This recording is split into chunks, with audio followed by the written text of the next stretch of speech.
السلام علیکم ورحمۃ اللہ وبرکاتہ الحمد للہ رب العالمین والصلاة والسلام علی سید الانبیاء والمرسلین اما بعد اعوذ باللہ من الشیطان الرجیم بسم اللہ الرحمن الرحیم رب اشرح لی صدری ویسر لی امری واحلل عقدۃ من لسانی یفقهوا قولی رب زدنی علما اللهم انا نسألک علما نافعا ورزقا طیبا وعملا متقبلا اما بعد۔ شیخ عبید آئے ہیں لیکن کسی وجہ سے ان کا کہیں اور پیریڈ ہے، تو اس وجہ سے آپ کو میسج نہیں آیا تھا؟ آپ واٹس ایپ پہ گروپ میں ہیں؟ آپ نہیں ہیں؟ اچھا، وہ ریسیپشن سے چیک کروا لیجیے گا۔ جی، پچھلی کلاس کے حوالے سے اگر کسی کا کوئی سوال ہو تو پہلے وہ بتا دیں۔ پچھلی کلاس میں ہم نے کیا کیا تھا؟ بک سٹارٹ کی تھی، بک میں کیا چیز ڈسکس کی تھی؟ اصول فقہ۔ اصول فقہ کا کیا؟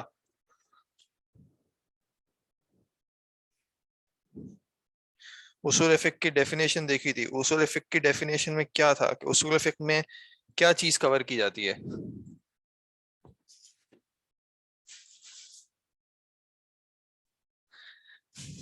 جی، اصول فقہ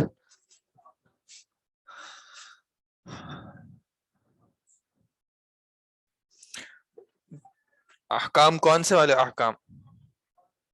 جی، احکام الشرعیہ۔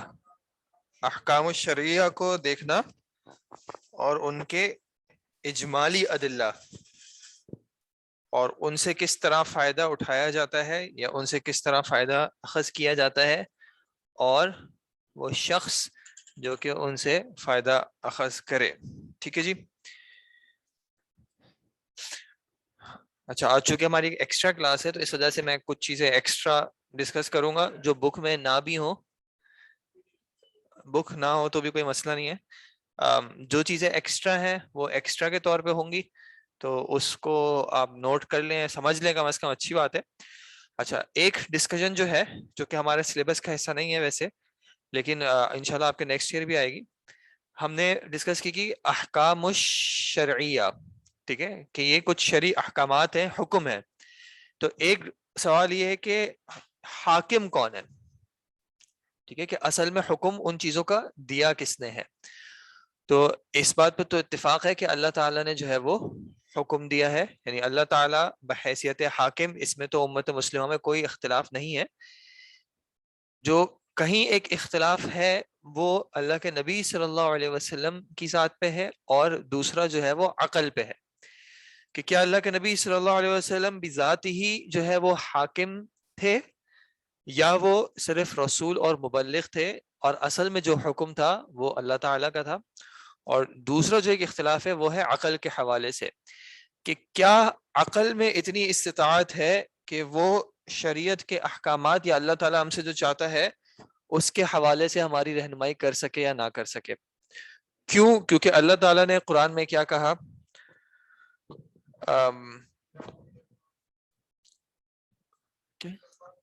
اول الالباب استعمال کیا، اور اس کے علاوہ جو زیادہ ظاہر ہے وہ ہے فَأَلْهَمَهَا فُجُورَهَا وَتَقْوَاهَا، کہ اللہ تعالیٰ نے اس نفس کو الہام کر دیا کس چیز کا؟ فجورها، جو چیزیں بھی فسق و فجور کی ہیں، وَتَقْوَاهَا، اور جو چیزیں بھی نیکی کی ہیں۔ اور اسی طرح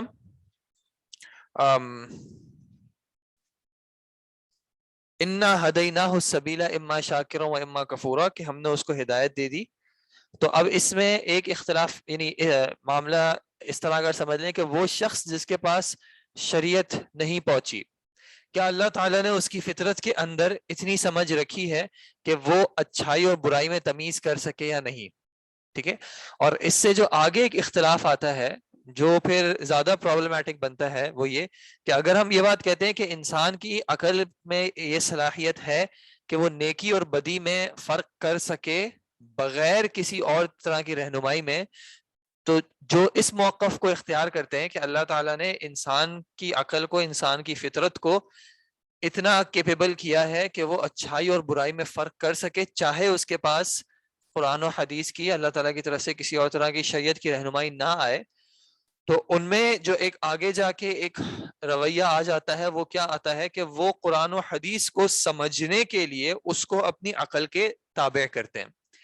اگر آپ کو یاد ہو ہم نے جب اصول حدیث کیا تھا تو میں نے آپ کو بتایا تھا کہ سلف میں جو بات آتی تھی یعنی جو ڈسکشن آتی تھی وہ زیادہ کلام آتا تھا سند پہ، کہ سند کو چیک کیا جائے، سند اگر صحیح ثابت ہو گئی تو پھر متن کو قبول کر لیا جائے.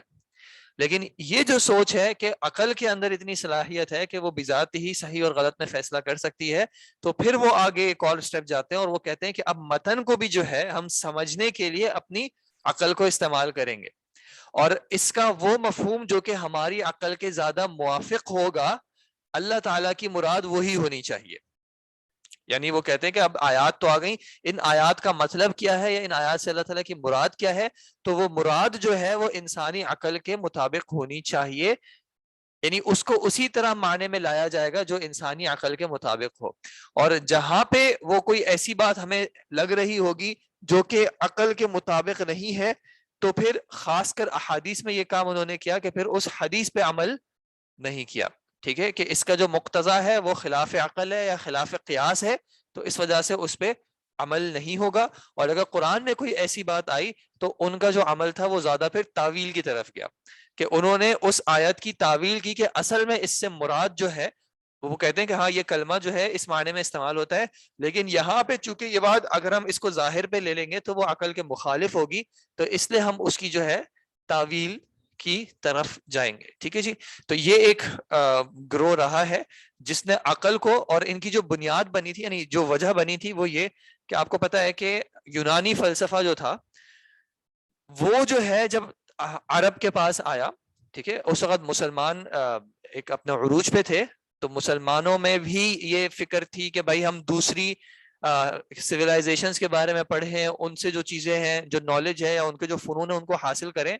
تو وہاں سے جب یہ فلسفہ آیا تو اس فلسفے سے جو امپریس ہوا یا جس فلسفے سے اس فلسفے سے جو متاثر ہوا، ان کی باتوں میں، یا جن کو متکلمین پھر کہا گیا، ان کی باتوں میں یہ چیز بہت ظاہر ہوتی ہے کہ انہوں نے انسانی عقل کو جو ہے وہ ایک پیمانہ بنا دیا کہ بھائی شریعت کو سمجھنے کے لیے انسانی عقل کا ایک بہت بڑا پہلو ہے. اس چیز سے اختلاف نہیں ہے کہ اللہ تعالیٰ نے ہمیں انکریج کیا ہے کہ ہم اپنی عقل کو استعمال کریں، لیکن سمجھنا اس بات کو ضروری ہے کہ ہماری عقل جو ہے وہ ہمیشہ شریعت کے تابع ہوگی. کچھ چیزیں ایسی ہوں گی جو کہ عقل کو نہیں سمجھ میں آئیں گی، لیکن وہاں پہ مقصود کیا ہے؟ وہاں پہ مقصود ہے اسلام. اسلام کا مطلب کیا ہوتا ہے؟ اپنے آپ کو سرنڈر کر دینا. جیسے سورہ بقرہ کی آیت کے اذ قال لہ ربہ اسلم، کہ جب ابراہیم علیہ السلام سے اس کے رب نے کہا اسلم، سرنڈر کر دو، تو قال اسلمت، جب کہا کہ بیٹے کو ذبح کر دو تو یہ نہیں پوچھا کہ کیوں، یا یہ تو مجھے ظاہری طور پہ صحیح نہیں لگ رہا کہ بیٹے کو کس، آپ نے تو ویسے انسانی جان کو منع کیا ہوا ہے. نہیں، جب رب کا حکم آ گیا تو اس رب کے حکم کو ماننا ہے.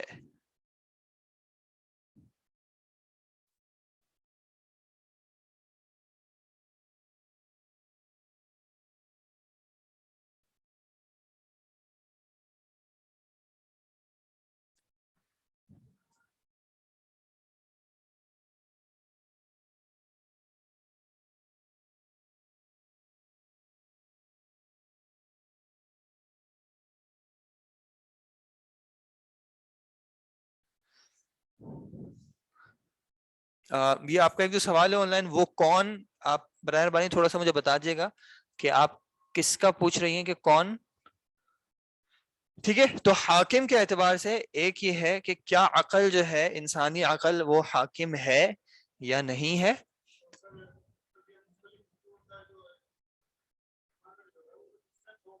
جی، اس کا جو ایک بالکل آپ کی بات صحیح ہے کہ رد کے، یعنی کہ ان پہ جو رد کیا جاتا ہے وہ اس اعتبار سے کیا جاتا ہے کہ اگر ہم عقل کو حاکم بنا لیں تو پھر سوال ہوگا کہ کس کی عقل.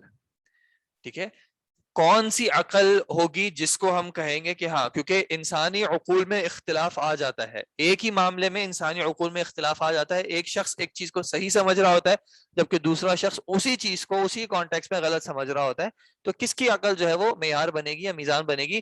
اور اسی طرح ہم دیکھتے ہیں کہ جب قرآن و حدیث کو جن لوگوں نے عقل پہ پرکھنے کی کوشش کی تو پھر وہی معاملہ ہوا کہ کسی نے ایک چیز کی کسی اور طرح تعویل کی، وہ اس کے لیے زیادہ سینس بنا رہی تھی اور کوئی جو ہے وہ کسی اور طرف لے گیا, اور اس طرح جو ہے جو اللہ کے نبی صلی اللہ علیہ وسلم کا ایک کام تھا اللہ تعالیٰ کی طرف سے کہ آپ نے کیا کرنا ہے, اس قرآن کو بیان کر کے دینا ہے, تو وہ بیان یا جو تفسیر جو اللہ کے نبی صلی اللہ علیہ وسلم سے آ رہی تھی, پھر اس کے خلاف جو ہے وہ ادھر ادھر کے راستے شروع ہو گئے.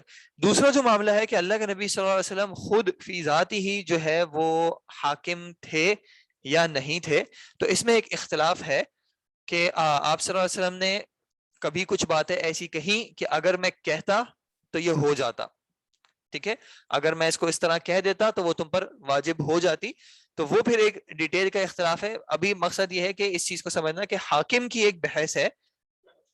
جی, جیسے کہ حج کے متعلق ہوا تھا کہ ایک صحابی نے پوچھا تھا کہ کیا ہر سال ضروری ہے, تو اللہ کے نبی صلی اللہ علیہ وسلم خاموش رہے اور پھر بتایا کہ ایسے سوال مت پوچھیں.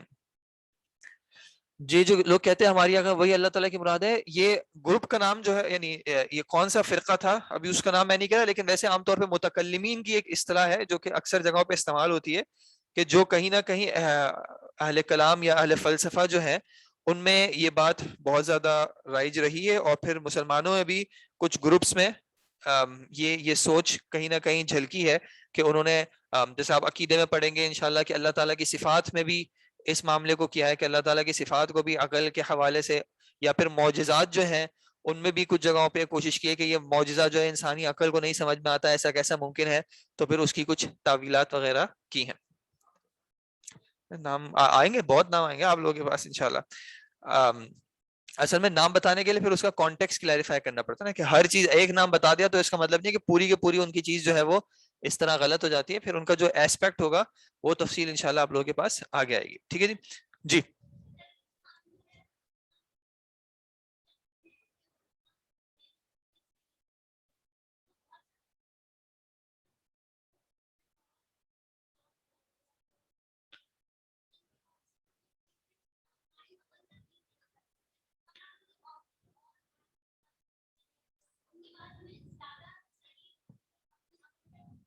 ٹھیک ہے, ٹھیک ہے. آپ ان کا یہ سوال ہے کہ کبھی ایسا ہوتا ہے کہ ہم کسی معاملے میں ایک عالم دین کی رائے سنتے ہیں تو وہ ہمیں اپنی عقل کے اتنے مطابق نہیں لگتی یا موافق نہیں لگتی, اور کسی دوسرے کی رائے سنتے ہیں اور اسی معاملے میں تو وہ زیادہ جو ہے ہمیں اپنی عقل کے, یعنی ایسا لگتا ہے کہ ہاں ان کی بات زیادہ معقول ہے. ٹھیک ہے. اچھا دیکھیں, یہاں پہ ایک بات ہمیں یاد رکھنی پڑے گی کہ جب عقل کی بات بھی کی جاتی ہے نا, جو اللہ تعالیٰ نے جس عقل کو بنیاد بنایا ہے کہ انسان اس عقل کی وجہ سے کہیں نہ کہیں مکلف ہے, تو وہ عقل جو ہے اس کے ساتھ مشروط ہے کہ وہ عقل سلیمہ ہو. ٹھیک ہے, عقل سلیمہ کا معنی جو کل بھی جو ورڈ آیا تھا کہ سلیم, جیسے قلب سلیم تھا, تو عقل سلیمہ کا مطلب کیا ہے کہ یہ وہ عقل ہے جو انسانی فطرت پہ ہے, اس میں کسی طرح کا یعنی اس میں کسی طرح کی وہ نہیں آئی ہے, تبدیلی نہیں آئی ہے, آپ نے کیا ٹیڑھ پن نہیں آیا ہے. ٹھیک ہے. اب یہ کیسے پتا چلتا ہے, دیکھیں ہم جب کسی, دیکھیں ایک تو شخص وہ ہے جس کو شریعت کا کوئی خاص علم نہیں ہے, وہ صرف جو کسی اہل علم نے کہہ دیا وہ اسی بات کا مکلف ہے کہ جس اہل علم پہ وہ بھروسہ کرتا ہے انہی کی بات مان لے. لیکن خاص کر جو اسٹوڈنٹس آف نالج ہیں, تو طلباء علم ہے, ان کو اس بات کا اعتبار کرنا ہے کہ جب وہ کسی عالم کی بات سن رہے ہوں کسی بھی معاملے میں, تو معیار جو ہے وہ یہ نہیں ہوگا کہ مجھے یا میری عقل کو کیا سمجھ میں آ رہا ہے یا کیا نہیں آ رہا, معیار یہ ہوگا کہ ان کی بات قرآن و حدیث کے کتنا قریب ہے. ٹھیک ہے. کبھی ایسا ہوتا ہے کہ کسی معاملے کو سمجھانے کے لیے, یعنی اس کے پیچھے کیا ریزن ہوگا یا کیا وجہ ہوگی, اس کی جو انڈرسٹینڈنگ ہے جس کو کہیں نہ کہیں حکمت کہا جاتا ہے, کیونکہ ہر چیز کی حکمت بہت زیادہ ظاہر نہیں ہوتی, کچھ چیزوں کی حکمتیں مخفی ہوتی ہیں, تو وہ عالم دین جو ہے وہ اس چیز کو ڈرائیو کرنے کی کوشش کرتا ہے کہ بھائی اس کے پیچھے کیا وجہ ہے. اور اس میں پھر آگے جا کے آپ ایک اختلاف پڑھیں گے کہ حکمت اور علت یہ دو الگ الگ چیزیں ہیں. مثال کے طور پہ اللہ تعالیٰ نے شراب کو حرام کیا ہے, ٹھیک ہے, اس کے پیچھے کیا وجہ ہو سکتی ہے, یا شراب کے اندر ایسی کیا چیز ہے جس کی وجہ سے شراب کو حرام کیا ہے. ٹھیک ہے, یہ ایک سوال ہے, علماء نے سوال کیا کہ بھائی یہ ایک شے ہے, ایک مشروب ہے جس کو اللہ کے نبی صلی اللہ علیہ وسلم نے, اللہ تعالیٰ نے ہمیں بتایا کہ اس کو نہیں پینا ہے, اس کو پینے پہ انسان کو گناہ ہے, تو اس مشروب میں ایسا کیا ہے جس کی وجہ سے اس کو منع کیا, اور یہ دوسرا مشروب ہے جس کو جائز قرار دیا ہے, تو اب اس کے جو ریزن ہے یہ ڈھونڈا جاتا ہے. تو اب اس میں مختلف چیزیں آ سکتی ہیں. ٹھیک ہے, لیکن مثال کے طور پہ بتا رہا ہوں کہ اس میں علت کیا بنی کہ یہ کیا کرتی ہے, یہ انسانی عقل کے اوپر پردہ ڈال دیتی ہے جس وجہ سے اس کو خمر کہا گیا. ٹھیک ہے, اب یہ خمر جو اس کی علت ہے، یہ علت جہاں پہ بھی ملے گی کہ کوئی اور ایسی چیز جو کہ انسانی عقل پہ پردہ ڈال دیتی ہے تو پھر اس کا حکم وہاں پہ بھی آ جائے گا. لیکن کچھ چیزیں ہوتی ہیں جو حکمت ہوتی ہیں. ٹھیک ہے، مثال کے طور پہ شراب میں ہو سکتا ہے انسانی، جیسے اللہ تعالیٰ نے قرآن میں کیا کہا کہ اس میں کچھ فائدہ ہے تمہارے لیے اور کچھ نقصان ہے. اب شراب کا ایک نقصان مثال کے طور پہ یہ ہو سکتا ہے کہ انسان کے لیور کو وہ اگر ایکسٹریم کنزمپشن ہو تو اس کو جا کے ڈیمیج کرے. ٹھیک ہے، اب یہ کہ وہ انسان کے لیور کو ایکسٹریم کوانٹٹی پہ جا کے ڈیمیج کر رہی ہے، کیا یہ وجہ ہے جس وجہ سے اگر حرام کی گئی ہے؟ یہ ایک اس کی حکمت ہے. اگر یہ اس کی علت ہے تو اس کا مطلب ہے کہ ہر وہ چیز جو کہ اس کوانٹٹی میں، لارج کوانٹٹی میں جا کے لیور کو یا کسی اور باڈی آرگن کو ڈیمیج کر سکتی ہے تو وہ بھی بنیادی طور پہ شروع سے حرام ہونی چاہیے. جبکہ ہم دیکھتے ہیں کہ ایسا نہیں ہے. بہت ساری چیزیں ایسی ہیں جن کو آپ ماڈریٹ کوانٹٹی میں کنزیوم کر سکتے ہیں اور حلال ہیں وہ چیزیں، لیکن آپ ایکسٹریم پہ لے جائیں گے تو وہ انسان کو نقصان کرے گی. لیکن اس کی جو یعنی وہ اس وجہ سے اس کے نقصان کی حد حرام ہے، لیکن جب تک وہ اوکے کوانٹٹی میں ہے تب تک اس سے مسئلہ نہیں ہے. تو یہ فرق آ گیا. اسی طرح حکمت میں مثال کے طور پہ آپ نے لعان کا ٹاپک پڑھا ہے کہ اگر ایک ہسبینڈ اینڈ وائف کا آپس میں جو رشتہ ہے، اگر کسی کو شک ہو کہ بھائی، خاص کر اللہ تعالیٰ نے جو بیان کیا وہ کیا ہے کہ اگر ہسبینڈ کو شک ہو کہ وائف نے جو ہے کوئی غیر شرعی کام کیا، کسی حرام کام میں انوالو ہوئی ہے، تو پھر اب اس کے پاس گواہ نہیں ہے، لیکن وہ شخص کیا کرے؟ تو پھر اللہ تعالیٰ نے لعان کا سسٹم دیا کہ وہ شخص قسم کھائے اور اس چیز کا اقرار کرے کہ اگر میں جھوٹا ہوں تو اللہ کی لعنت ہو مجھ پہ، اور خاتون بھی یہ کرے، اور اس لعان کی وجہ سے دونوں میں تفریق ہو جاتی ہے. اب اللہ تعالیٰ نے یہ جو حکم بیان کیا، اس میں طریقہ کیا بیان کیا کہ مرد اگر دیکھیں تو سوال یہ آتا ہے کہ اگر کسی عورت کو ایسا محسوس ہو یا اس نے کوئی ایسی چیز کا مشاہدہ کیا ہے کہ اس کا ہسبینڈ جو ہے وہ زنا میں انوالو ہو رہا ہے، تو کیا وہ بھی لعان کروائے گی یا وہاں پہ لعان کی ضرورت نہیں ہے؟ ٹھیک ہے. اب اس میں مثال کے طور پہ اگر اس کی تفصیل میں جائے بغیر کہ مثال اگر عورت نے دیکھا ہے تو وہاں پہ لعان کی ضرورت نہیں ہے. لعان کا حکم خاص کر اسی جگہ پہ جہاں پہ مرد نے عورت کو کسی ایسی چیز میں ملوث دکھا ہے. تو اب سوال آئے گا کہ کیوں شریعت نے ایسا کیوں کیا ہے؟ یا پھر ہم وصیت کے معاملے اس میں میراث کے معاملے میں دیکھتے ہیں کہ اللہ تعالیٰ نے کہا کہ عورت کو جو ہے وہ مرد کا آدھا حصہ، جب وہ ایک ہی لیول پہ ہوں، جیسے بھائی بہن ہے یا بیٹا بیٹی ہیں، تو ایک ہی لیول پہ اگر ہیں تو ان کو میراث جو ہے وہ اس پورشن میں ملے گی کہ مرد کو ڈبل ملے گا. تو اب اس کے پیچھے وجہ کیا ہے؟ اب یہ وجہ نکالنے میں عقل کا علماء نے استعمال کیا ہے کہ مجھے لگتا ہے کہ اس کے پیچھے یہ معاملہ ہے، مجھے لگتا ہے کہ اس کے پیچھے یہ معاملہ ہے، اور ان حکمتوں میں کہیں پہ ڈفرینس آتا ہے کہ وہ کہتے ہیں کہ اس وجہ سے یہ حکم تھا، دوسرے کہتے ہیں اس وجہ سے یہ حکم تھا. جب تک حکم کو اپنی جگہ پہ مان رہے ہیں کہ ہاں ایسا تو کرنا ہے، تب تک کوئی مسئلہ نہیں ہے. تب تک ہو سکتا ہے آپ کو ایک عالم کی بات زیادہ معقول لگے اور آپ کہیں کہ یار ان کی ریزننگ مجھے جو ہے زیادہ سمجھ میں آتی ہے، دوسرے کی سمجھ میں اتنی نہیں آ رہی. کوئی مسئلہ نہیں ہے، کیونکہ ایک کو ماننا دوسرے کو ماننے سے کوئی فرق نہیں پڑتا ہے. بات اصل میں یہ کہ حکم پہ عمل کرنا ہے. لیکن اگر ایک شخص یہ کہے کہ بھائی یہ جو بات ہے کہ بھائی عورت کو آدھا ملے گا اور مرد کو ڈبل ملے گا، تو یہ صرف اس وقت ہے جبکہ ایسا ہو. مثال کے طور پہ کہ بھائی پہلے عورتیں جو ہیں وہ کماتی نہیں تھیں، مرد ہی کماتے تھے، مرد کے اوپر رسپانسبلٹی ہوتی تھی and so on and so forth. لیکن اب چونکہ اگر عورتیں بھی کما رہی ہیں اور کچھ جگہ ایسی بھی ہے جہاں پہ عورت جو ہے وہ مرد کا خیال رکھ رہی ہے، تو اگر ایسا ہوگا تو عورت کو ڈبل حصہ ملے گا، مرد کو ہاف ملے گا. اب یہ انہوں نے کیا کیا، انہوں نے اپنی عقل کا استعمال کرتے ہوئے حکم چینج کر دیا.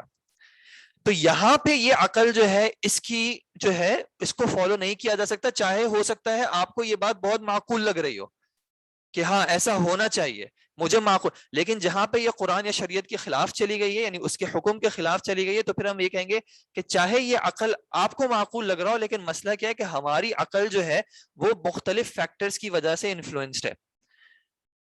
کراچی میں رہتے ہوئے ایک شخص کو ایک بات معقول لگے گی، لیکن وہی بات پشاور میں اس شخص کو معقول نہیں لگے گی، کیونکہ ہماری عقل مختلف کانٹیکسٹ سے، مختلف انوائرمنٹل فیکٹر سے شیپ ہو رہی ہوتی ہے. تو جہاں پہ شریعت کے حکم کو کچھ جگہ ہیں جہاں پہ عقل کو اللہ تعالیٰ نے الاؤ کیا ہے. مثال کے طور پہ اللہ تعالیٰ نے کہا ہے افلا ينظرون الى الابل کیف خلقت، کہ کیا اونٹ کی طرف نہیں دیکھتے؟ اب اونٹ سے اللہ تعالیٰ کی طرف کیسے پہنچنا ہے، اس میں عقل کا استعمال ہے یا نہیں ہے؟ ایک اونٹ کا مشاہدہ کر کے انسان کس طرح اس بات تک پہنچے کہ میرا رب ہے، اس میں اختلاف ہو سکتا ہے. ایک شخص کہے کہ آپ اونٹ کی ظاہری خوبصورتی کو دیکھیں، دوسرا شخص ہو سکتا ہے کہ بھئی آپ اونٹ کے اندر کے بایولوجیکل اسٹرکچر کو دیکھیں، تیسرا شخص ہو سکتا ہے وہ کہے کہ بھئی اصل میں آپ اونٹ کے جو فنکشنز ہوتے ہیں کہ اونٹ کتنے دیر تک چل سکتا ہے پانی کے بعد، آپ اس چیز کو دیکھیں. تو اس میں اختلاف ہو سکتا ہے، لیکن مقصد یہ کہ جب تک اللہ تعالیٰ تک پہنچ رہے تب تک ٹھیک ہے. ٹھیک ہے، لیکن اگر کوئی شخص یہ لے آئے کہ بھائی دیکھو اونٹ میں یہ ڈیفیکٹس ہیں، ٹھیک ہے، اور پھر وہ ادھر کہیں اور لے جائے، یا پھر وہ دیکھے کہ دیکھیں اونٹ اس طرح ایوالو ہوا ہے، اور اللہ تعالیٰ ہمیں یہ دکھانا چاہ رہے ہیں کہ انسان بھی جو ہے، یعنی قرآن ہمیں یہ دکھانا چاہ رہا ہے کہ اس طرح انسان بھی ایوالو ہوا ہے، تو پھر یہاں پہ جو ہے ہم کہیں گے کہ نہیں، یہاں پہ جو بات ہے چاہے کسی کو عقل کے مطابق لگ رہی ہے لیکن وہ شریعت کے تابع نہیں ہے.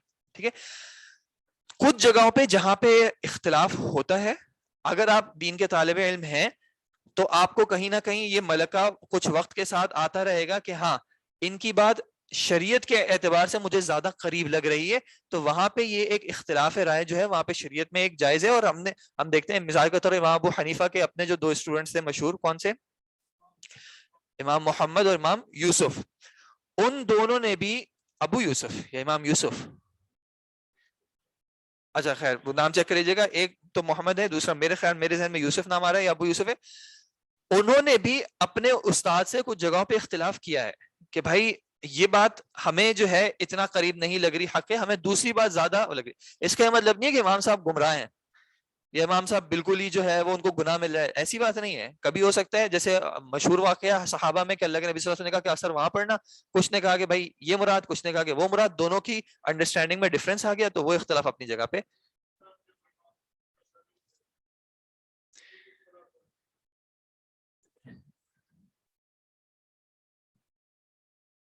یہ آپ نے معذرت، جو آپ نے یہ سوال ابھی لکھا ہے وہ آپ چونکہ انگلش اور اردو دونوں مکس کیے تو یہ آگے پیچھے ہو گیا، مجھے کلیئر نہیں ہو رہا. آپ اگر اس کو ایک بار واپس ٹائپ کر دیں اور پرابلمٹک کا ورڈ اردو میں ہی لکھ لیجیے گا تاکہ وہ میرے پاس فریزنگ صحیح سے کیا جائے.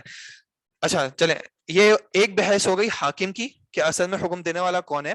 پھر اب یہ جو حکم ہے، ٹھیک ہے، شریعت نے جو حکم دیا ہے یا شریعت کے جو احکامات ہیں،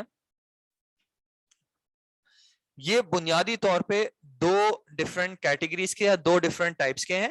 ایک کو کہا جاتا ہے احکام یا حکم تکلیفی.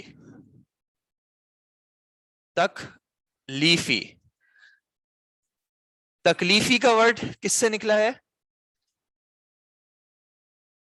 تکلیفی کا جو ورڈ ہے یہ نکلا ہے تکلیف سے.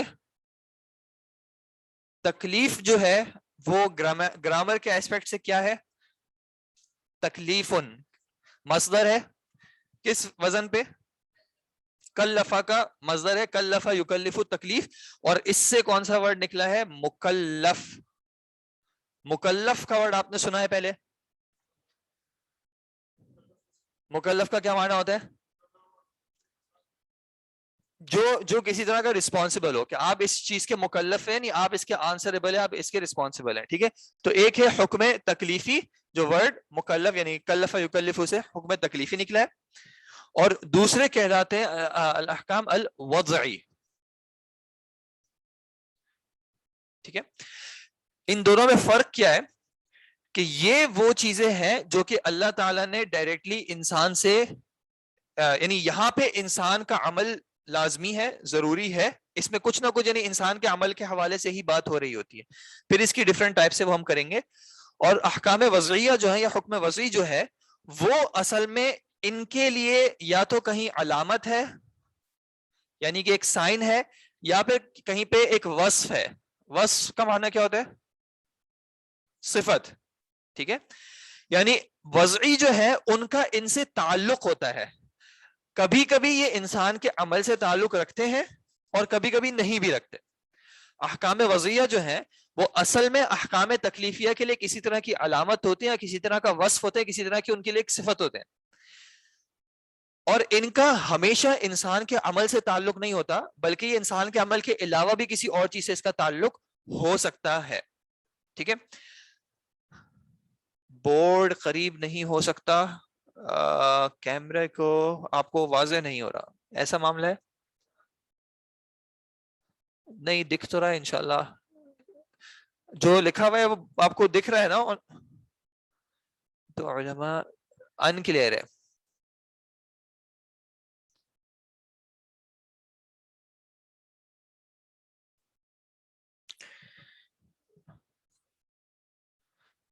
اچھا، احکام تکلیفیہ میں نے لکھا ہے احکام اور اس کے نیچے لکھا ہے تکلیفی اور پھر وضعی، یا احکام کی جگہ آپ اس کو حکم ہی کر لیں تاکہ وہ صفت جو ہے وہ اس کے مطابق بن جائے. حکم جو ہے شریعت کا وہ یا تو تکلیفی ہوگا جس کا انسان کو اللہ تعالیٰ نے مکلف بنایا ہے، اس کا ڈائریکٹ تعلق ہے انسان کے عمل سے، انسان کے فعل سے. اور حکم وضعی جو ہے وہ کہیں پہ اس حکم میں تکلیفی کے لیے کسی طرح کی علامت ہے، کسی طرح کی سائن ہے، یا پھر اس کی کسی طرح کا وصف ہے یا اس کی کوئی صفت ہے. اس میں کبھی کبھی کچھ چیزیں انسان کے عمل سے تعلق رکھتی ہیں اور کبھی کبھی کچھ چیزیں انسان کے عمل سے تعلق نہیں رکھتی. کچھ چیزیں انسان کے کنٹرول میں ہوتی ہیں، کچھ چیزیں انسان کے کنٹرول میں نہیں ہوتی. ٹھیک ہے جی. اچھا، بیچ میں ان کا جو ایک سوال تھا وہ یہ تھا کہ اگر علماء جو ہے وہ کسی بھی طرح کی حکمت بیان کریں تو اس میں کوئی پرابلم نہیں ہے جب تک کہ وہ حکم کو مانتے ہو. ایسا بھی نہیں ہے کہ کسی بھی طرح کی، یہ کسی بھی طرح بہت جنرس ورڈ ہو جائے گا، وہ کوئی معقول چیز ہو، کوئی شریعت کے مقاصد کے مخالف نہ ہو.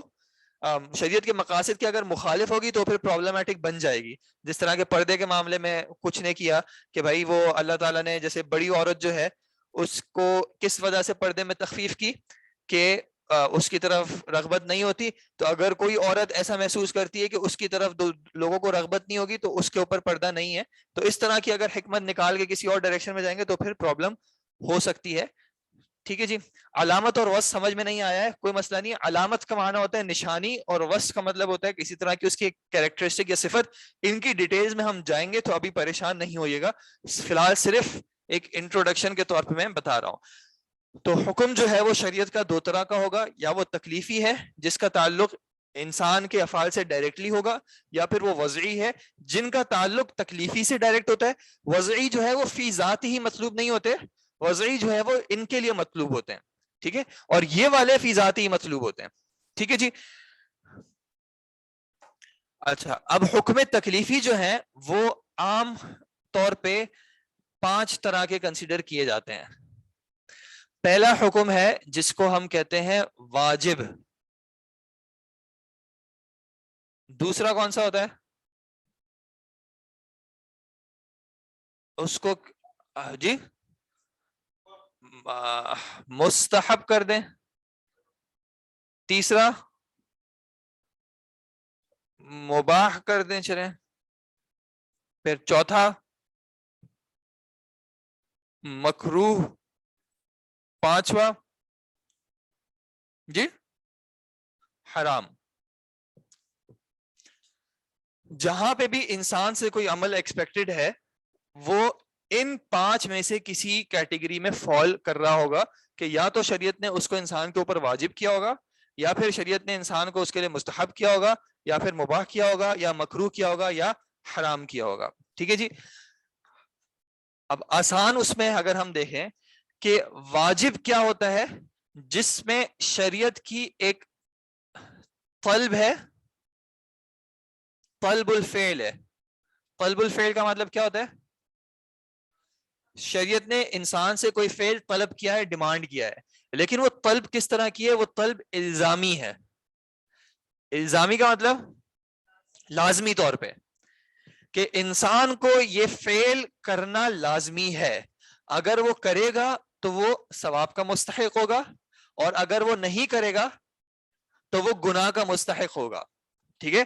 یعنی واجب کے کرنے پہ ثواب کا انسان مستحق ہو سکتا ہے، پھر اس کی تفصیل ہے کہ وہ کرنا کس طرح کرنا ہے وہ ایک الگ بات ہے. لیکن واجب عمل کو شریعت نے ڈیمانڈ کیا ہے الزامی طور پہ کہ اگر انسان اس کو کرے گا تو وہ ثواب کا مستحق ہو سکتا ہے، اور اگر اس کو نہیں کرے گا تو وہ گناہ کا مستحق ہو سکتا ہے. مستحق کیوں ہو سکتا ہے اللہ تعالیٰ معاف کر دے، تو اس وجہ سے ہم لازمی طور پہ نہیں کہتے کہ اس کو اس کا گناہ ملے گا. انسان گناہ کا مستحق ہو جاتا ہے اگر کسی واجب چیز کو چھوڑتا ہے. مستحب کیا ہے؟ مستحب بھی ہے طلب الفعل، لیکن یہاں پہ کیا ہے؟ الزامی نہیں ہے. ٹھیک ہے. تو یہاں پہ آپ کیا کرتے ہیں؟ غیر الزامی طور پہ. غیر الزامی یا پھر اختیاری بھی آپ کہہ رہے ہیں، کوئی مسئلہ نہیں.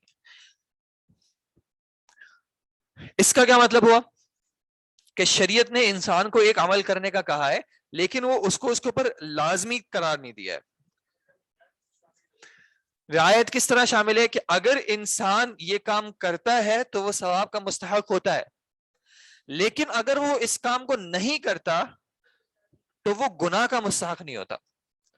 ٹھیک ہے, ان دونوں میں فرق کیا ہے؟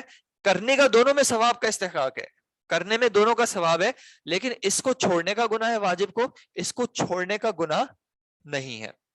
ٹھیک ہے جی. اور حرام اور مکروہ جو ہے وہ کیا ہے؟ حرام اور مکروہ جو ہے وہ واجب اور مستحب کے اپوزٹس ہیں. ان میں ڈیمانڈ کیا ہے؟ طلب ترک الفعل. ترک الفعل کا معنی کسی فعل کو چھوڑنے کی ڈیمانڈ ہے. حرام میں الزامی طور پہ یا لازمی طور پہ, اور یہاں پہ کیا ہے؟ یہی چیز ہے طلب ترک الفعل, لیکن غیر الزامی طور پہ.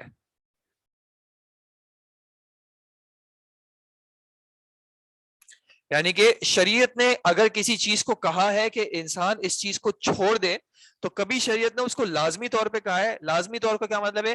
کہ اگر انسان اس کو چھوڑے گا تو وہ ثواب کا مستحق ہے, اور اگر اس کو نہیں چھوڑتا تو پھر گناہ کا مستحق ہے. ٹھیک ہے. اگر اس کو الٹا دیکھیں, الٹے کا مطلب کیا ہے؟ کہ حرام کو کرنے کا گناہ ہے اور حرام کو چھوڑنے کا ثواب ہے. اور مکروہ کیا ہے؟ کہ جس کو شریعت نے ڈیمانڈ کیا ہے کہ انسان چھوڑے, لیکن انسان پہ لازم نہیں کیا ہے کہ اگر انسان اس کو چھوڑتا ہے تو چھوڑنے کا ثواب ہے, لیکن اگر کرتا ہے تو گناہ نہیں ہے. ٹھیک ہے. وہ ایک الگ اس کی تفصیل پہ تھوڑا سا ویٹ کریں. ٹھیک ہے.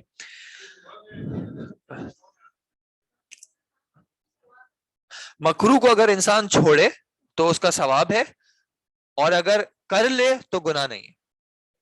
ٹھیک ہے. یعنی مستحب میں کیا تھا؟ کرنے کا ثواب ہے, چھوڑنے کا گناہ نہیں ہے. یہاں پہ چھوڑنے کا ثواب ہے, کرنے کا گناہ نہیں ہے.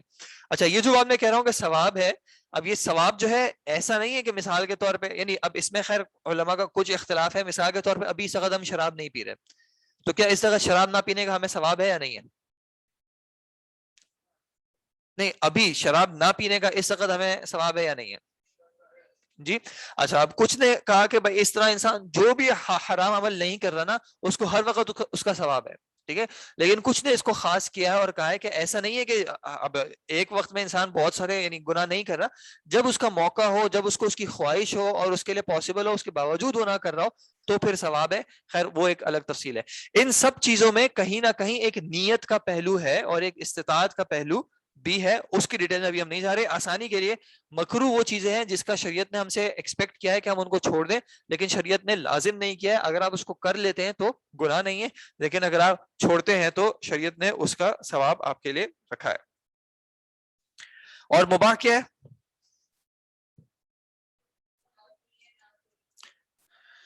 مباح وہ چیزیں ہیں جس میں شریعت نے انسان کو اختیار دیا ہوا ہے. ٹھیک ہے. اختیار, اور دوسرا ورڈ کیا یوز ہے؟ تخییر. کہ شریعت نے انسان کو اس کے کرنے اور نہ کرنے کے درمیان اختیار دیا ہوا ہے کہ یہ دونوں چیزیں انسان کے لیے برابر ہیں, کہ انسان کرے تو بھی اس کے لیے برابر ہے, نہ کرے تو بھی اس کے لیے برابر ہے. شریعت نے انسان کے اوپر ہی چھوڑ دیا ہے اس کو.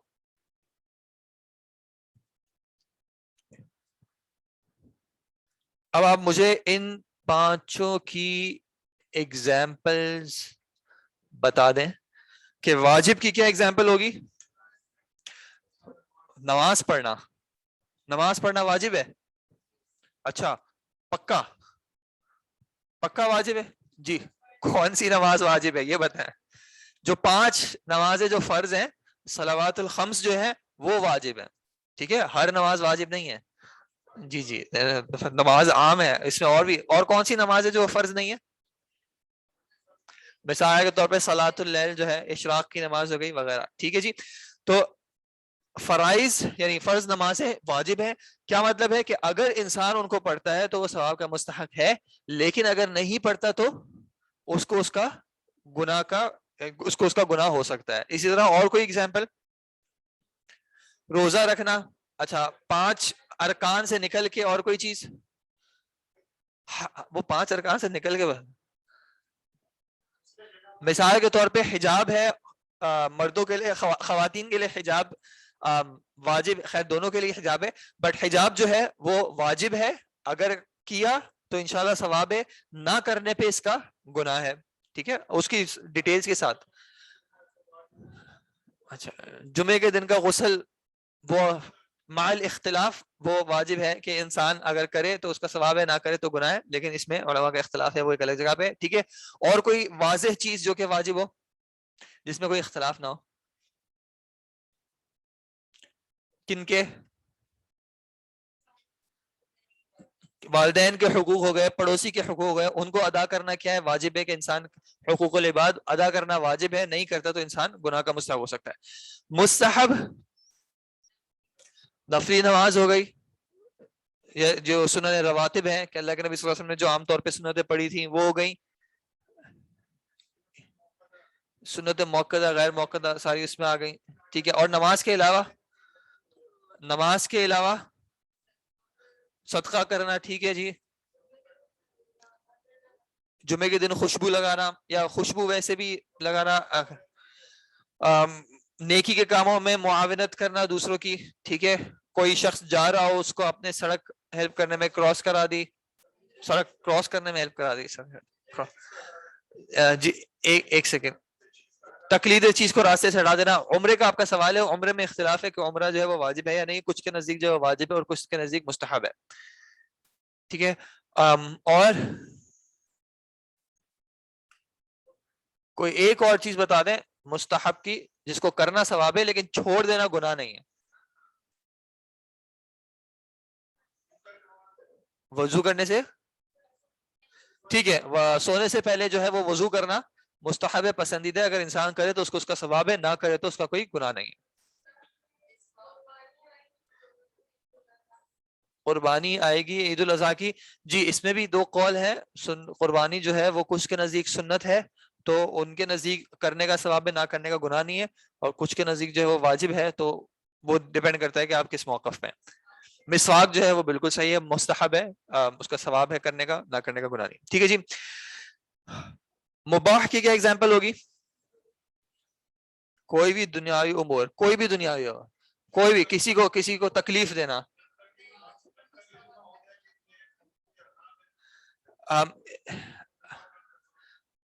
آپ کیا کہہ رہی تھی؟ کوئی بھی ایسا کام جس پہ واجب اور مستحب کا حکم نہ ہے، کسی حرام کا بھی نہ ہے، مکروہ کا بھی نہ ہے. ٹھیک ہے، یعنی شریعت نے اس پہ انسان کو، اب کون سا ایسا کام ہے وہ بتائے نا ایگزامپل. جیسے گاڑی میں بازار جانا، اور بازار جانے کا کیا حکم ہے؟ ٹھیک ہے، گاڑی کا استعمال کرنا جو ہے مباح ہے، آپ کرنا چاہیں آپ کر سکتے ہیں، نہ کرنا چاہیں آپ پیدل چلنا چاہیں، آپ گھوڑے پہ جانا چاہیں، آپ بس میں جانا چاہیں جا سکتے ہیں. موبائل یوز کرنا، موبائل ٹھیک ہے، موبائل کا استعمال مباح ہے. اگر کسی نہ،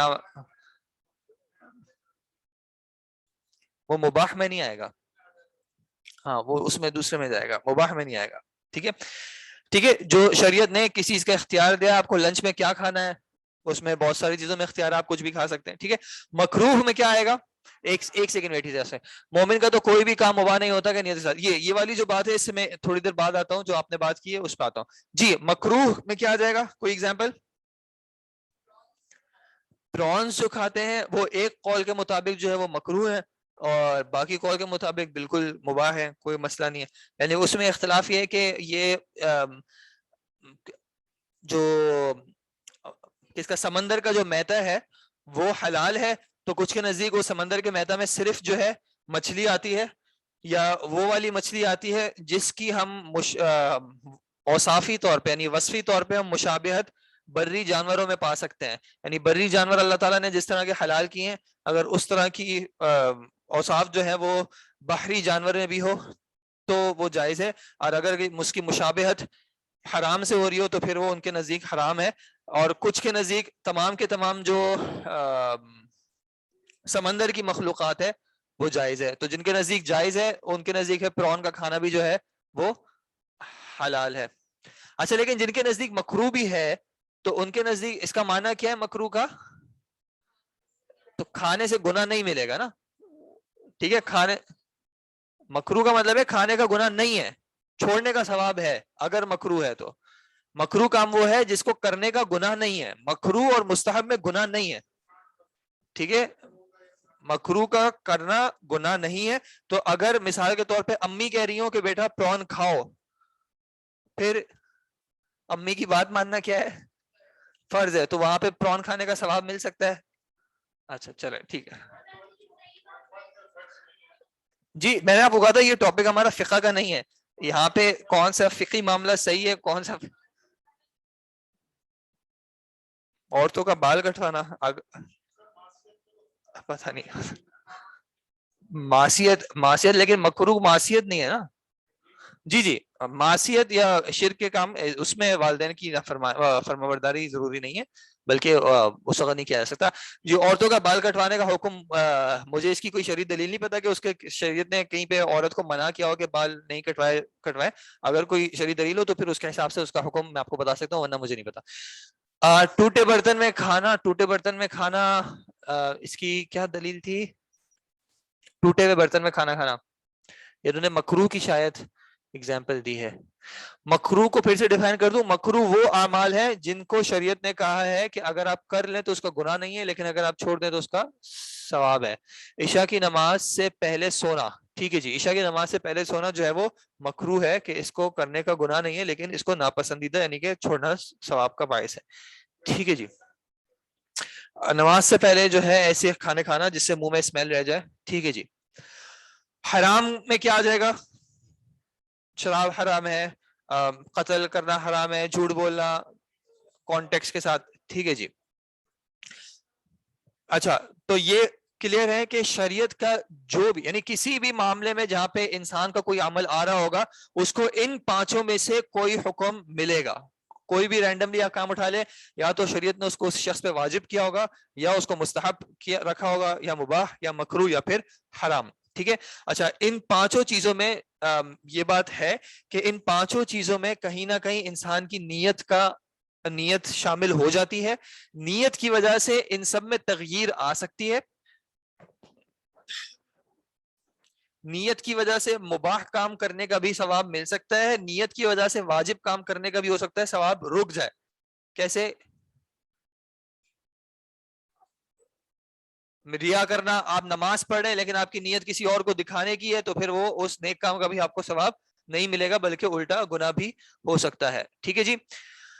تو یہ پانچ ہو گئے جن پہ تمام کا مطلب اتفاق ہے کہ یہ پانچ تو ہوتے ہی ہوتے ہیں. ٹھیک ہے. اس میں ایک گروپ نے اختلاف کیا, اور اختلاف کیا کیا؟ اچھا, واجب کا ایک اور نام کیا ہے؟ واجب کا ایک اور نام وہاں پہ آن لائن جا رہا ہے. واجب کے لیے ایک اور نام یا اصطلاح جو استعمال ہوتی ہے وہ فرض کی بھی ہوتی ہے, مستحب کے لیے سنت کی بھی ہوتی ہے, مباح کے لیے مباح صحیح ہے, مکروہ کے لیے کیا ہوتی ہے؟ حرام کے لیے تحریم, محرم, اور بھی اچھا وہ اس پہ میں آ رہا ہوں. اچھا, یہ جو میں نے لکھا ہے کہ واجب اور فرض جو ہے وہ دونوں برابر ہیں یا دونوں ایک ہیں, یہ اکثر کے نزدیک جو ہے وہ فرض اور واجب ایک ہی چیز ہے, لیکن احناف کے نزدیک جو ہے وہ فرض اور واجب ایک نہیں ہے, فرض اور واجب میں اختلاف ہے. جیسے آپ بچپن سے وہ سنا ہے کہ جو وتر ہے وہ کیا ہے؟ وہ واجب ہے, فرض نہیں ہے, ایسا ہی ہے.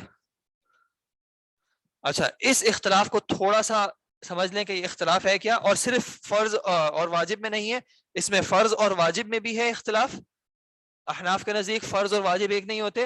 اور دوسرا حرام, ان کے ہاں جو ہے مکروہ کی بھی دو ٹائپس ہیں, جس میں سے ایک ہے, آپ نے کون سا کہا تھا؟ مکروہ تحریمی اور مکروہ تنزیہی. اچھا, ان دونوں میں اختلاف کیا ہے وہ کسی کو پتا ہے؟ اچھا, وجہ کیا ہے کہ واجب اور فرض میں ان کے پیچھے وجہ کیا ہے, ڈیفرنس کیوں ہے, اور حرام اور مکروہ تحریمی میں ڈیفرنس کیوں ہے؟ وہ ڈیفرنس ہے ظنی اور قطعی والا, یا قطعی یا پھر یقینی. ظنی علم کہاں سے آ سکتا ہے؟ جو ہم نے شرح احادیث کے اسے پڑھا تھا, خبر واحد سے ظنی علم مل سکتا ہے, جبکہ یقینی جو ہے وہ کس سے ملے گا؟ متواتر سے. ٹھیک ہے. تو اس قول کے مطابق جو واجب اور فرض میں تفریق کرتے ہیں ان کے نزدیک فرض جو ہے وہ کسی قطعی دلیل سے ثابت ہوتا ہے اور واجب جو ہے وہ کسی ظنی دلیل سے ثابت ہوتا ہے. یعنی واجب یہ اس چیز کو کہیں گے جو کہ خبر واحد سے ثابت ہو رہی ہو, اور فرض یہ اس چیز کو کہیں گے جو کہ قرآن سے یا پھر متواتر حدیث سے ثابت ہو رہا ہو. ٹھیک ہے. اور یہ اس کے درجے میں کچھ فرق رکھتے ہیں. ایک فرق مثال کے طور پہ یہ رکھا جاتا ہے کہ فرض کا انکار کرنے والا جو ہے وہ کافر ہوتا ہے, جبکہ واجب کا انکار کرنے والا جو ہے وہ کافر نہیں ہوتا. ٹھیک ہے. اور اسی طرح حرام اور مکروہ تحریمی بھی یہی فرق رکھتے ہیں کہ حرام وہ ہے جو کہ قطعی طور پہ ثابت ہو اور مکروہ تحریمی وہ ہے جو کہ ظنی طور پہ ثابت ہو. ٹھیک ہے. ابھی ہم عقائد کی بات نہیں کریں, ابھی ہم معاملات اور عبادات کی بات کریں, فقہ کی بات کریں. تو اس طرح مثال کے طور پہ نماز میں قرات کرنا, نماز میں قراءت کرنا, القراءۃ فی الصلاۃ کیا ہے؟ فرض ہے. کس قول کے مطابق, یعنی کس دلیل سے کے مطابق فرض ہے؟ اس میں خاموش رہے. قرات کس چیز نہیں, وہ تو خاموش رہنے کی نا, لیکن فقرؤوا ما تیسر من القرآن, ٹھیک ہے, کہ پڑھو جو بھی تمہارے لیے آسان ہو قرآن میں سے. تو یہاں پہ مطلق حکم کیا ہے؟ پڑھنے کا. تو قرات جو ہے وہ نماز میں لازمی ہے. ابھی اگر ہم انفرادی کی بات کریں, اجتماعی میں ایک الگ بات, لیکن قرات جو ہے وہ نماز میں فرض ہو گئی. کیوں فرض ہو گئی؟ کیونکہ اس کی دلیل کہاں سے آ رہی ہے؟ قرآن سے آ رہی ہے. نص تو دونوں ہوں گی, قرآن سے آ رہی ہے, اور قرآن جو ہے وہ کیا ہے؟ قطعی ہے. اور سورہ فاتحہ پڑھنا وہ کیا ہوگی؟ اس قول کے مطابق وہ کیا ہوگی؟ وہ واجب ہوگی. کیوں؟ کیونکہ وہ حکم کہاں سے مل رہا ہے؟ وہ حدیث سے مل رہا ہے. اور حدیث کیسی حدیث ہے؟ وہ متواتر حدیث نہیں ہے بلکہ خبر واحد ہے. خبر واحد میں جو 3 ٹائپس تھی, مشہور, عزیز اور غریب. ٹھیک ہے. تو چونکہ سورہ فاتحہ کا پڑھنا جو ہے یا اس کا حکم جو ہے وہ خبر یعنی ضمنی خبر سے ثابت ہو رہا ہے, تو اس کو فرض کے درجے میں نہیں رکھیں گے بلکہ واجب کے درجے میں رکھیں گے. اور فرق کیا کریں گے کہ جس نے نماز میں قرات نہیں کی اس کی نماز جو ہے وہ نہیں ہوئی. کیوں؟ کیونکہ نماز میں قرات کرنا فرض ہے. لیکن جس نے سورہ فاتحہ نہیں پڑھی اس کی نماز جو ہے وہ ہو جائے گی. ٹھیک ہے. کیوں؟ کیونکہ سورہ فاتحہ ان کے نزدیک فرض نہیں ہے بلکہ واجب ہے. ٹھیک ہے. تو یہ آ گیا ایک اختلاف. دوسروں نے جن کے نزدیک فرض اور واجب ایک ہی ہے, ان کے نزدیک نماز میں قرات کرنا کیا ہوگا؟ فرض ہوگا یا واجب ہوگا, فرق نہیں پڑتا ان کو. اور سورہ فاتحہ ان کے نزدیک کیا ہوگی؟ فرض ہوگی یا واجب ہوگی, فرق نہیں پڑتا. تو ان کے نزدیک جو سورہ فاتحہ نہیں پڑھتا اس کی بھی نماز نہیں ہوگی. ٹھیک ہے. تو فرق کیوں آیا؟ کیونکہ انہوں نے ایک نے واجب کو الگ جگہ رکھا اور فرض کو الگ جگہ رکھا. ان میں فرق کیا کہ بھائی ایک جو ہے ہمیں قطعی طور پہ مل رہا ہے اور ایک ضمنی طور پہ مل رہا ہے. تو یہ جو فرق کرتے ہیں, ان سے جو فرق نہیں کرتے, انہوں نے سوال کیا کہ اگر ایک شخص آپ کو بتا رہا ہے تو پھر آپ کیا کہہ رہے ہیں کہ یہ ضمنی دلیل ہے, اور اگر بہت زیادہ اشخاص بتا رہے ہیں تو پھر آپ کہہ رہے ہیں یہ قطعی دلیل ہے. ٹھیک ہے. اور یعنی بہت زیادہ لوگ بتا رہے ہو یا آپ یقینی طور پہ کہہ سکتے ہو. مثال کے طور پہ ایک شخص نے اللہ کے نبی صلی اللہ علیہ وسلم سے اگر ڈائریکٹ سنا ہے تو یہ قطعی ہوگا یا ضمنی ہوگا؟ قطعی ہوگا. تو اگر اللہ کے نبی صلی اللہ علیہ وسلم نے اس کو ڈائریکٹ حکم دیا کہ نماز میں سورہ فاتحہ پڑھو, تو اس کے لیے کیا ہو جائے گی؟ قطعی ہو جائے گی, اور اس کے لیے کیا ہو جائے گی؟ فرض ہو جائے گی. اب یہ جب شخص جو ہے یا یہ صحابی جو ہے یہ دوسرے کو جا کے بتاتے ہیں, تو یہ دوسرے کو خبر کتنے لوگوں سے پتا چلی؟ ایک سے پتا چلی, لیکن وہ نبی نہیں ہے. تو ان کے لیے یہ ضمنی ہے یا قطعی ہے؟ ضمنی ہے. تو جب یہ اگلے شخص تک پہنچی تو یہ ضمنی ہو گئی, تو اب ان کے لیے سورہ فاتحہ پڑھنا کیا رہ گئی؟ واجب ہو گئی, اب فرض نہیں رہی. ٹھیک ہے. سمجھ میں کہ اگر نبی سے ڈائریکٹ سنا تھا تو قطعی تھی ایک صحابی کے لیے, اور اگر وہ دوسرے کو بتا رہے ہیں تو اس کے لیے وہ چیز ضمنی ہو گئی, تو اس کے لیے حکم تبدیل ہو گیا. تو اس لیے وہ کہتے ہیں کہ بھائی اس طرح نہ کریں. جہاں پہ بھی شریعت نے حکم دیا ہے اس طرح حکم دیا ہے کہ شریعت نے اس کو لازمی طور پہ کیا ہے, تو پھر آپ واجب اور فرض میں تفریق اس طرح نہ کریں کہ یہ دونوں کی کیٹیگریز ہی الگ الگ ہیں. آپ دونوں کو ایک ہی جگہ پہ ٹھہرائیں، اور وہ کیا ہے کہ دونوں کا حکم کیا ہے کہ اگر کریں گے تو ثواب ملے گا، نہیں کریں گے تو گناہ ہوگا۔ اب واجب کے اندر جو ہے،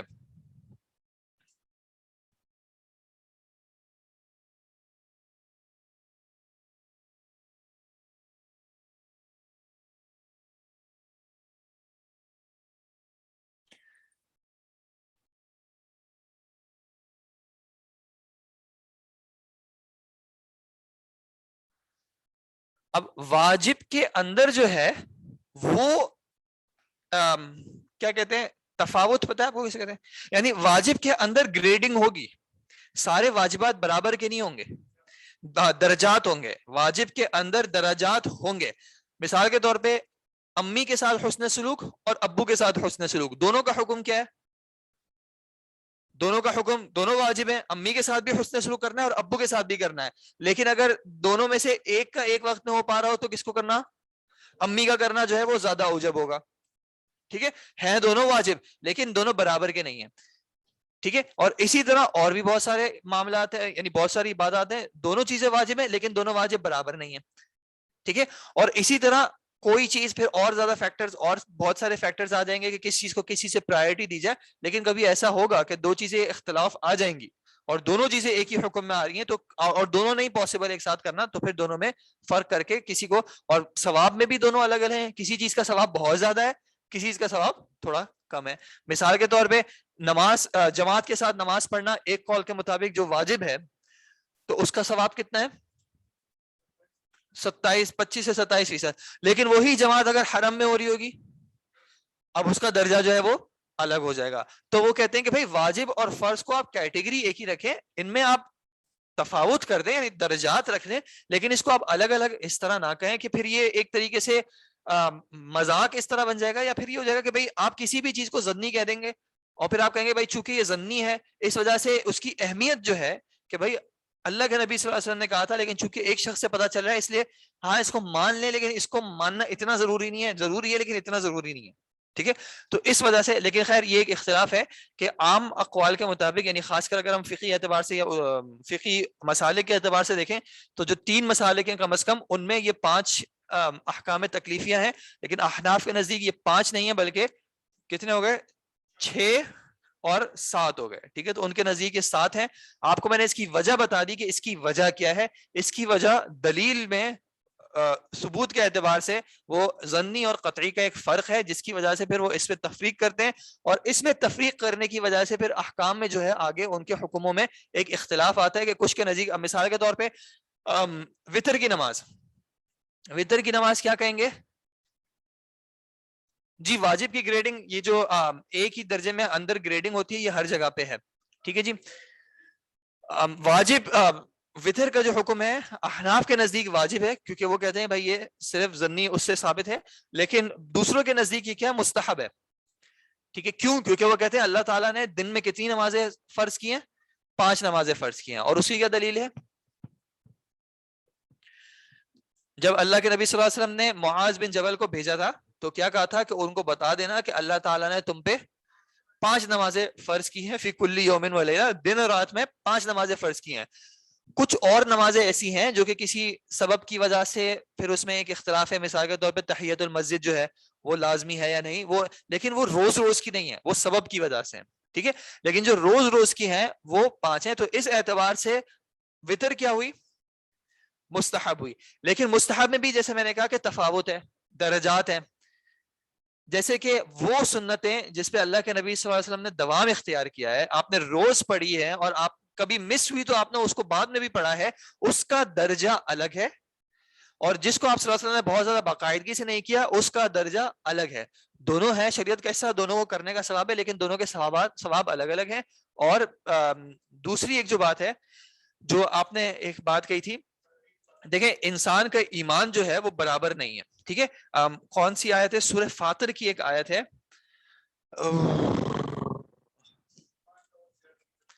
جی اس میں اللہ تعالیٰ نے 2 یا 3 گروپس کا ذکر کیا ہے، وَمِنْهُمْ مُقْصِرُونَ تھا، کیا کلمات ہیں؟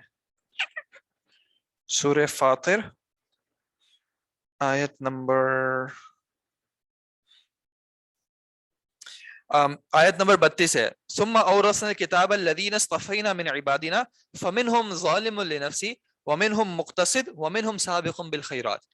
ٹھیک ہے کہ ان میں یعنی یہ وہ لوگ یعنی اللہ تعالیٰ کہہ رہے ہیں کہ ہم نے اورثنا ہم نے وارث بنایا کتاب کا ان لوگوں کو جن کو اصطفینا ہم نے چنا.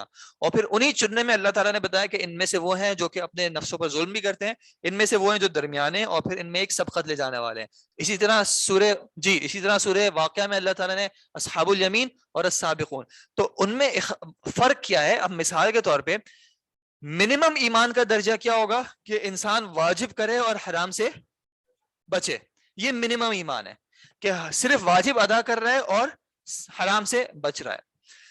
اس سے بڑا درجہ کیا ہوگا کہ انسان واجب کرتا ہے اور مستحب سے اس کو کمپلیمنٹ کرتا ہے کہ اگر ان میں کوئی کمی رہ گئی ہے تو یہاں سے وہ کمی پوری ہو جائے, اور حرام سے اجتناب کرتا ہے لیکن ساتھ ساتھ مکروہ سے بھی اجتناب کرتا ہے تاکہ وہ کسی طرح کا کوئی بھی ایک نشان بھی نہ رہ جائے. اور پھر اس سے بھی بڑا درجہ کیا کہ انسان, جو انہوں نے ایک بات مینشن کی تھی کہ انسان مباح کو بھی جو ہے وہ کوشش کرتا ہے کہ ایسی ہی نیت سے کرے جو اس کے لیے ثواب کا باعث بن جائے. جیسے ہمارے ایک استاد نے ایگزامپل دی تھی کہ انسان گھر تو بنا رہا ہے, اس میں کھڑکی تو رکھنی ہے, لیکن اگر کھڑکی بناتے وقت یہ نیت کر لی کہ اذان کی آواز آئے گی تو اب یہ کھڑکی کیا ہے, ثواب کا ذریعہ بن جائے گی.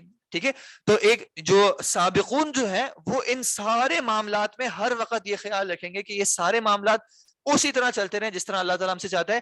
پھر وہ کسی مستحب کو ہلکا نہیں جانیں گے اور وہ کسی مکروہ کو بھی ہلکا نہیں جانیں گے. وہ مستحب کو بھی ایسے ہی اس پہ دوام اختیار کرنے کی کوشش کریں گے جیسے کہ وہ فرض ہے, لیکن وہ اس کو فرض مانتے نہیں ہوں گے. ایک ڈفرنس ہے اپنے اوپر اس کو سمجھنے میں اور دوسرے کے اوپر لازم سمجھنے میں, اس میں فرق ہے. تو اپنے اوپر وہ باقاعدگی سے قیام اللیل بھی کریں گے, نفلی روزے جو ہیں وہ بھی رکھیں گے, اور جو تھوڑا کم ایمان والا ہوگا وہ اس میں کوتاہی کرتا رہے گا. تو یہ پھر انسانوں میں یا مومنین میں جو ہے تفاوت رہے گا. احکام تکلیفی, ایک ٹائم چکے ختم ہو رہا ہے. احکام تکلیفی ویسے حکم جو ہے وہ شریعت کے دو طرح کے ہیں, تکلیفی اور وضعی. وہ جن کا ڈائریکٹلی انسان کے عمل سے تعلق ہے وہ حکم تکلیفی ہے, وہ 5 طرح کے ہوتے ہیں. کچھ چیزیں جن کو اللہ تعالیٰ نے واجب کیا ہے, ان کو کرنا ضروری ہے, نہ کرنے پہ انسان گناہ کا مستحق ہے. مستحب جن کو کرنے کے لیے انکریج کیا گیا ہے لیکن اگر انسان نہ کرے تو گناہ نہیں ہے.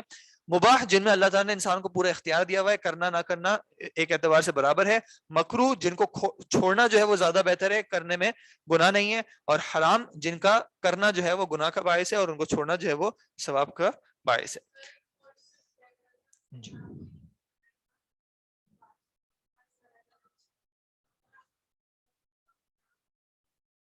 مکروہ تحریمی یعنی وہ چیزیں جو شریعت میں ضمنی طور پہ منع کی گئی ہیں وہ اس کو کہتے ہیں مکروہ تحریمی ہے. یہ حرام نہیں ہے بلکہ مکروہ تحریمی ہے. اور دوسرا مکروہ تنزیہی ہوتا ہے, جس کو عام طور پہ مکروہ کہہ رہے ہوتے ہیں. ایسا مثال کے طور پر انہوں نے کہا پرانز کھانا, تو ان کے نزدیک وہ مکروہ تنزیہی ہے. ٹھیک ہے جی. مکروہ کی ایگزامپل کوئی دیں گے پلیز, مکروہ کی ایگزامپل. اچھا اور کوئی زیادہ واضح مثال. مکروہ کی ایک واضح مثال ہے ٹیک لگا کے کھانا کھانا. ٹھیک ہے, اللہ کے نبی صلی اللہ علیہ وسلم نے کیا کہا کہ میں ٹیک لگا کے کھانا نہیں کھاتا. اسی طرح عشاء کے بعد جاگنا یہ کیا ہے, یا باتیں کرنا یہ کیا ہے, یہ مکروہ عمل ہے, الا یہ کہ کسی نیک کام سے کیا جا رہا ہو. جی ٹھیک ہے جی. نماز پڑھنے سے پہلے, جی نماز سے پہلے یعنی خاص نماز سے پہلے اور خاص کر مسجد میں جانے سے پہلے کوئی ایسی چیز کھانا جس سے منہ میں یا کپڑوں میں اسمیل ہو, جیسے کہ سگریٹ تو خیر ویسے ہی وہ ہے, لہسن پیاز ہو گئی یا اور بھی کوئی چیزیں. اب لہسن پیاز سے اتنا لوگوں کو پتہ نہیں چلتا, اب اور چیزیں یعنی کوئی بھی ایسی چیز جس سے منہ میں اسمیل رہ جائے تو وہ جو ہے وہ مکروہ ہوگی. ٹھیک ہے جناب, انشاءاللہ پھر اگلی کلاس میں سگریٹ کا مکروہ اور پھر اب تحریم کا حکم جو ہے وہ تھوڑا زیادہ وہ لگتا ہے کہ واضح ہے. ٹھیک ہے جناب, جزاکم اللہ خیر. لیکن ہم اس کلاس میں فقہی معاملات میں اتنا زیادہ نہ کریں. ٹھیک ہے جناب, جزاکم اللہ خیر. اب آپ لوگوں کی جو اگلی کلاس ہے وہ نیچے ہوگی تو آپ لوگ انشاءاللہ وہیں پہ چلے جائیں. ٹھیک ہے جناب, السلام علیکم ورحمۃ اللہ وبرکاتہ. سبحانک اللہم وبحمدک.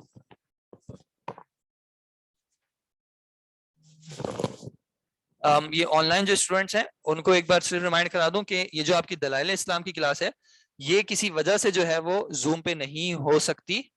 تو وہ آپ یوٹیوب سے اٹینڈ کر لیجیے گا. وہاں پہ آپ کے پاس کامنٹس کا سیکشن ہوتا ہے. اس کامنٹس کے سیکشن کو برائے مہربانی تھوڑا ادب و احترام اور تمیز مطلب ہے کہ کیا کہوں میں, یعنی اس کو جو اس کا مقصد ہے اس کے لیے رکھیں کہ آپ کے جو سوالات وغیرہ ہو وہ آپ وہاں پہ کریں. اگر اور کامنٹس آتے رہیں گے تو استاد کے لیے ان کو فالو کرنا مشکل ہو جائے گا.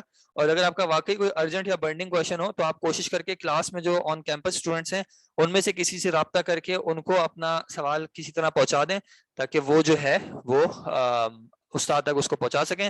لنک جو ہے وہ آپ کے پاس ایل ایم ایس پہ موجود ہوگا انشاءاللہ. ایل ایم ایس پہ جہاں سے آپ لائیو کلاس کے لیے جاتے ہیں اس کے نیچے ہی دلائل اسلام کے لنکس بھی اویلیبل ہوں گے اور ریکارڈنگ کے لنکس بھی وہیں پہ اویلیبل. ٹھیک ہے جناب, جزاکم اللہ خیر. السلام علیکم ورحمۃ اللہ وبرکاتہ.